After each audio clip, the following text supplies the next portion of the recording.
ദൈവത്തിൻ്റെ അതിപരിശുദ്ധ നാമം വാഴ്ത്തപ്പെടുമാറാകട്ടെ. വിശുദ്ധ മർക്കോസിന് സുവിശേഷം 12-ാം അധ്യായത്തിൻ്റെ 35 മുതൽ 37 വരെയുള്ള വാക്യങ്ങൾ. യേശു കർത്താവിനെ പറ്റിയുള്ള ആ ചിന്ത യേശു ദേവാലയത്തിൽ ഉപദേശിച്ചുകൊണ്ട് പറഞ്ഞു തുടങ്ങിയത്. ക്രിസ്തു ദാവീദിൻ്റെ പുത്രനെന്ന് ശാസ്ത്രിമാർ പറയുന്നത് എങ്ങനെ? കർത്താവ് എൻ്റെ കർത്താവിനോട്, ഞാൻ നിൻ്റെ ശത്രുക്കളെ നിൻ്റെ പാദപീഠമാക്കുവോളം എൻ്റെ വലതുഭാഗത്തിരിക്കുക എന്ന് അരുളി ചെയ്തു എന്ന് ദാവീദ് താൻ പരിശുദ്ധാത്മാവിലായി പറയുന്നു. ദാവീദ് തന്നെ അവനെ കർത്താവെന്ന് പറയുന്നുവല്ലോ, പിന്നെ അവൻ്റെ പുത്രനാകുന്നത് എങ്ങനെ? എന്നാൽ വലിയ പുരുഷാരം അവൻ്റെ വാക്ക് സന്തോഷത്തോടെ കേട്ടുപോന്നു.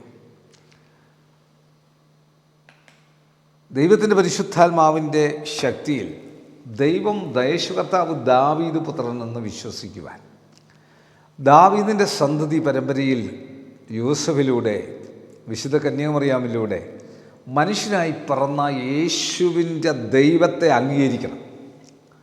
യേശു കർത്താവിനെ മറ്റൊരാളുടെ കൂട്ടത്തിൽ കൂട്ടാവുന്നവനല്ല യേശു. യേശുവിൻ്റെ സ്വഭാവങ്ങളാണ് മറ്റൊരാൾ കാണിക്കുന്നത്. അതുകൊണ്ട് അവർ യേശു ആവുകയില്ല. യേശുവിൻ്റെ സ്വഭാവം നമ്മൾ കാണിക്കുമ്പോൾ നമ്മൾ യേശുവിനെ പോലെ ആവുന്നു എന്നുള്ള ഭാവം ചിലപ്പോൾ നമുക്കൊക്കെ ഉണ്ടാകും. ഇല്ല, യേശു ദൈവപുത്രൻ, അവൻ ദാവീദിൻ്റെ സ്വന്തമായി പറഞ്ഞ ദൈവപുത്രനാണ് യേശു. അവനാണ് നമ്മുടെ രാജാവ്, വീണ്ടും വരുന്നവൻ. അവൻ്റെ വരവിനായി നമുക്ക് കാത്തിരിക്കാം. അതിനകത്ത് യാതൊരു സംശയമില്ല. കണ്ണുനടയ്ക്കാൻ പ്രാർത്ഥിക്കാം. കർത്താവേ, ദാവീദിൻ്റെ സന്തതിയിൽ ജനിച്ച് മരിച്ച് ഉയർക്കപ്പെട്ട യേശു രാജാവായി മടങ്ങി വരുമ്പോൾ അവനെ സ്വീകരിക്കുവാൻ ഒരുക്കമുള്ളവരായിരിക്കാൻ ഞങ്ങളെ സഹായിക്കണം. ഈ വചനം കാണുന്ന കേൾക്കുന്ന എല്ലാവരുടെ മേലും ദൈവത്തിൻ്റെ ശക്തി വ്യാപരിച്ചാട്ട്.